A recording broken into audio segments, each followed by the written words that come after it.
Pekan ini terjadi pergeseran posisi yang mengejutkan di papan atas klasemen Liga Korupsi Indonesia. Pertamina, sang raksasa minyak, berhasil merangsek naik ke peringkat kedua setelah skandal oplosan Pertamax yang merugikan negara hingga 193,7 triliun terkuak.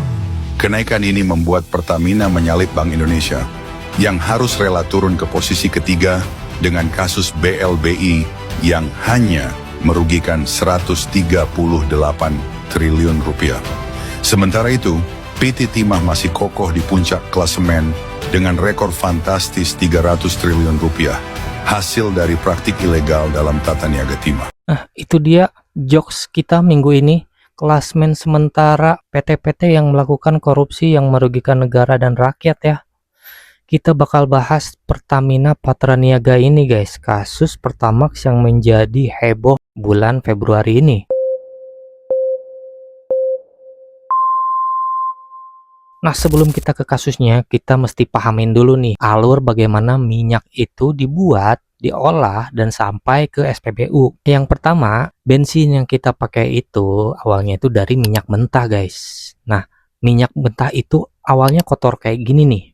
Banyak kotorannya dan kita belum bisa pakai untuk menjadi bahan bakar. Nah, proses selanjutnya itu adalah pemurnian. Ini ada di PT Pertamina Internasional ya, untuk kilang minyak. Di sisi lain, PT Pertamina Internasional ini punya kuasa untuk impor juga. Nah, yang ketiga adalah proses pendistribusian guys. Nah, kalau ini ada di Pertamina Patraniaga. Nah, mereka juga punya kuasa untuk impor. Nah, kalau misalnya bahan olahan yang ada di Indonesia ini belum bisa memenuhi kebutuhan yang ada di dalam negeri, mereka harus impor guys, sejak tahun 2008 kemarin. Nah, apa yang PT Pertamina Patraniaga ini impor? Yaitu minyak hasil olahan. Karena dia punya kuasa untuk menolak hasil olahan di dalam negeri, mereka melakukan impor. Nah, tujuan mereka tuh ini, import minyak hasil olahan. Dan masalahnya di sini, pertama, negara harus bayar fee sebanyak ini.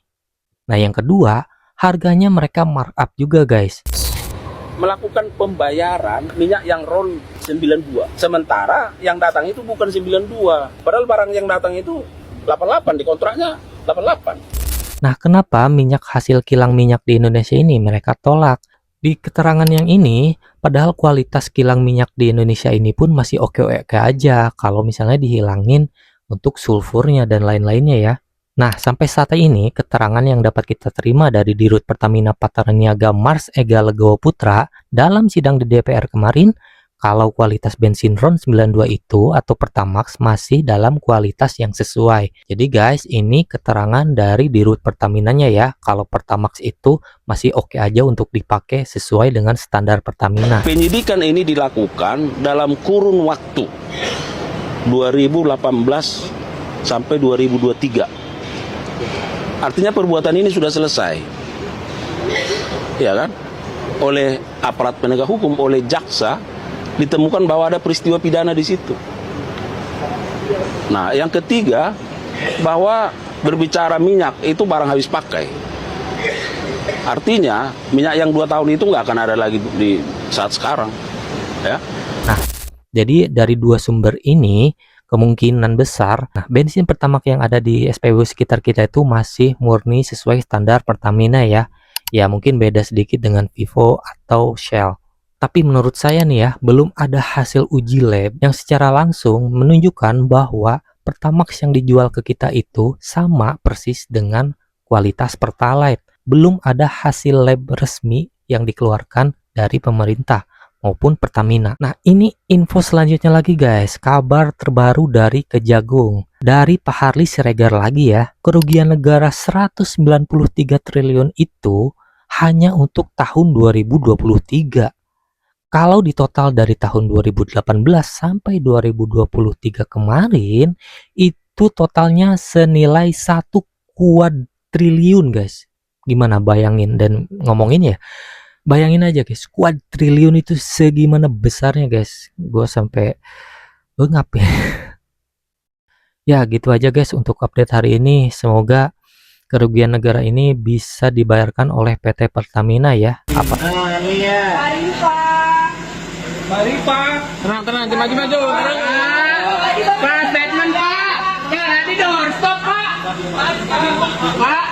Haji. 5. Halo Pak Dimas. Halo.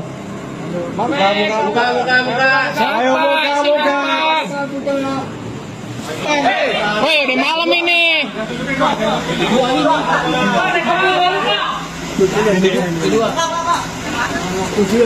Pak, ada komentarnya Pak? Apa Pak tadi Pak? Apalagi kita selaku warga kerugian sebagai konsumen. Terus gitu aja untuk konten hari ini. Semoga kalian aware dan peduli dengan kasus seperti ini. Ini gede banget guys, dan ini berdampak langsung kepada kita. Makasih.